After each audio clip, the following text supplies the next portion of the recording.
आता लवकरच नारळी पौर्णिमा येते, म्हणूनच मी नारळी पौर्णिमा स्पेशल छान अशी नारळाची बर्फी बनवली होती। तीही नारळ किसायचं कष्ट न घेता अगदी मस्त आणि क्रीमी झाली होती। नारळाची बर्फी बनवण्यासाठी मी अर्धा नारळ घेतला होता, छोटे छोटे तुकड्यांमध्ये कट करून घेतला आणि हे जे तुकडे आहेत तर ते किसत न बसता डायरेक्ट मिक्सरला मी फिरवून घेतले होते। मिक्सरवरती अगदी छान त्याचा जसं आपण नारळ खोवल्यावर जसा बारीक बारीक होतो तर तसा झाला होता, एकदम मस्त।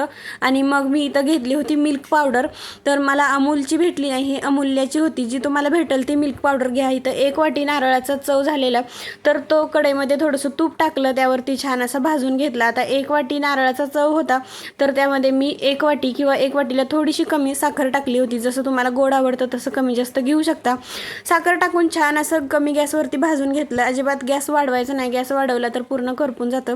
कमी गॅसवरती चांगलं भाजून घेतलं आणि मी इथं साय घेतली होती, एका टायमाची अर्धा लिटर दुधावरची साय होती, तर तेवढी साय घेतली आणि त्यामध्ये मग 2 चमचे मिल्क पावडर टाकले, त्याची छान पेस्ट करून घेतली आणि त्या नारळामध्ये घातली, छान असं भाजून घेतलं। पूर्ण नारळाची बर्फी होईपर्यंत अजिबात गॅस वाढवायचा नाही, कमी गॅसवरतीच पूर्ण नारळाची बर्फी बनवून घ्यायची।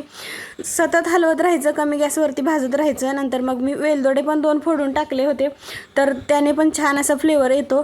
तर नंतर मग छान असं भाजून घेतलं, सतत हलवत राहिल्याने अजिबात खाली करपत वगैरे नाही। आणि नंतर मग मिश्रण झालेलं कसं ओळखायचं, तर वाटीमध्ये पाणी घ्यायचं, पाण्यामध्ये जर हे मिश्रण पसरलं तर ते बनलं नाही असं समजायचं, आणि मिश्रणाची गोळी आहे अशी पाण्यात राहिली तर ते मिश्रण बनलंय असं समजायचं।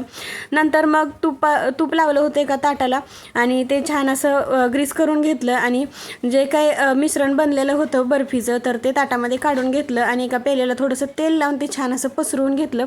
हाताने पसरवायला गेलं तर ते खूप भाजतं, म्हणून मी पेल्याने पसरवून घेतलं होतं, छान असं सगळीकडून स्प्रेड करून घेतलं। नंतर मग बर्फीच्या आकारामध्ये हे कट करून घेतलं सगळं आणि आहे असं थंड होऊ दिलं, पूर्ण सेट होऊ दिली बर्फी। अगदी 10 मिनिटं अशीच ठेवली की सेट होती, खूप मस्त झाली होती आणि खूप टेस्टी पण झाली होती, मुलांना तर खूप जास्त आवडली होती। मी ही साखर घालून केली होती, तुम्ही गूळ वापरून पण करू शकता। आणि ह्या नारळी पौर्णिमेला अशी बर्फी नक्की करा, खूप टेस्टी होते आणि एकदम सोपी पण आहे रेसिपी। आवडला असेल तर लाईक करा, शेअर करा आणि चॅनलवर नवीन असाल तर नक्की सबस्क्राईब करा। आणि ह्या नारळी पौर्णिमेला अशी बर्फी नक्की बनवा, तुम्हालाही जमेल, अगदी सोपी पद्धत आहे। Bye bye.